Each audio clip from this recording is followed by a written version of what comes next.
सबको मेरी आवाज आ रही है? मांग बाबा आपका साथियों सुन ले, ध्यान से सुन ले। सुनिए सब लोग, शांत रहेंगे तो सुन पाएंगे।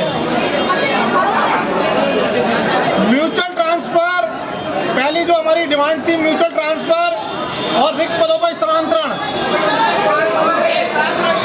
शांतरा भाई आप बोलते रहिए, वो सुनेंगे। उसमें जो है म्यूचुअल ट्रांसफर इसी महीने 15 तारीख के बाद प्रोसेस करके इसी महीने स्टार्ट कर दिए जाएंगे। और रिक्त ट्रांसफर जिस पे ऊपर से मना किया गया है उस पर महिलाओं के लिए सहमति बनी है अभी कि रिक्त ट्रांसफर पर महिलाओं का शुरू किया जाएगा। म्यूचुअल ट्रांसफर इसी महीने और रिक्त ट्रांसफर पर काम करके महिलाओं के लिए सहमति बनी है, जिसमें बाद में महिलाएं सब निपटने के बाद में फिर पुरुष का देखा जाएगा। बहुत बढ़िया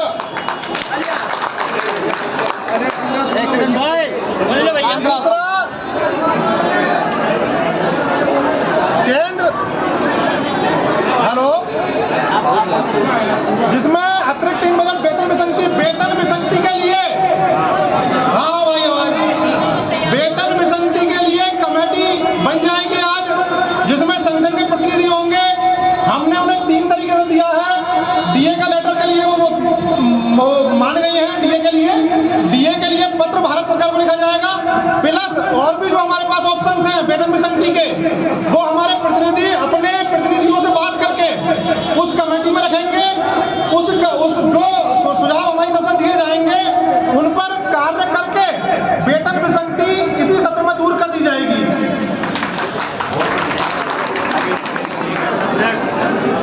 हरियाणा मध्य प्रदेश की भांति ईपीएफ, आपको बता दूं बहुत बड़ी बात, ईपीएफ के लिए जैसा इससे पहले भी मीटिंग में हमने रखा था तो मैडम ने ऊपर भेज दिया है बजट के लिए 15,000 तक मिल रहा था। 15,000 से ऊपर वालों के लिए मैडम ने बताया हमने भेज दिया है। वहां से जैसे ही बजट स्वीकृत होगा वो 15,000 से ऊपर वालों के लिए भी हो जाएगा ईपीएफ का।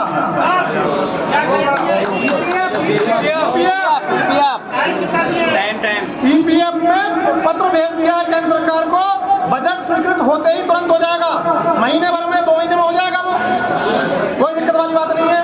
टाइम बाउंडेड लीजिए। ईपीएफ में क्या टाइम बाउंडेड लोग हैं यार? तो हमारी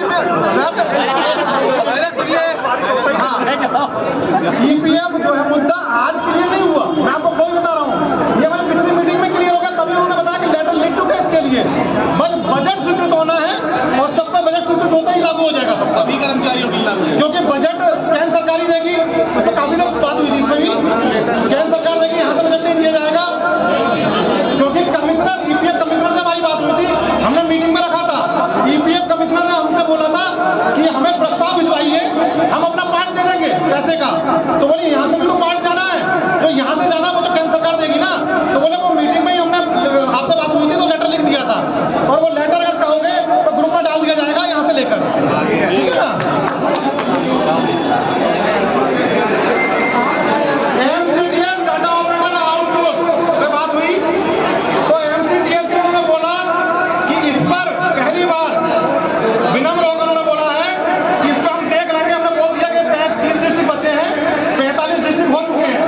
तो बोली कि भाई तो मैडम से कि क्यों ना भाई 30 बचे हैं तो मेरे अपनी आदमी तो मैं तो कर दूं 2 मिनट में, लेकिन हम इसका प्रस्ताव भेज देते हैं, अब 30 बचे तो कर देते हैं इसे।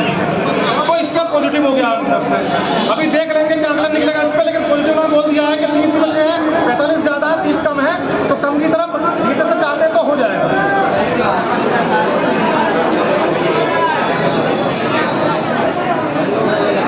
सीएचओ के लिए सुन लीजिए, बहुत अच्छी खबर है। सीएचओ हमारे जो साथी हैं इनका एक मुद्दा था पीवीआई का, जिसपे हमारा उनका शोषण होता था, उस पर बिहार की तर्ज पे मैडम मान गई है। 8,000 उनका सैलरी में इंक्लूड हो जाएगा, 7,000 पीवीआई रह जाएगा। और दूसरी बात सुनिए, दूसरी बात एक बात सुन लीजिए, अभी और बाकी है पीबीआई की पीवीआई 7,000 में जाएगा, प्लस जब तक ये नहीं हो रहा तब तक उन्होंने एक डीम्ड व्यवस्था लागू करवा रही है 3 दिन के अंदर। उसके व्यवस्था के अंतर्गत 3 दिन के अंदर अगर आपका एमओआई या सुप्रीम अधिकारी आपका पीवीआई अप्रूव नहीं करता है तो वो क्यों नहीं 3 दिन के अंदर नहीं करेगा तो आपका जो पीवीआई है ऑटोमेटिक आपके खाते में पहुंच जाएगा।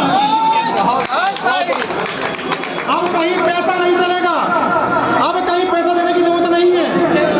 आपका पीवीआई 3 दिन में अगर वो नहीं अप्रूव करते हैं तो ऑटोमेटिक आपके खाते में पहुंच जाएगा और इसके बाद 8,000 सैलरी में इंक्लूड और 7,000 आपका पीवीआई रह जाएगा।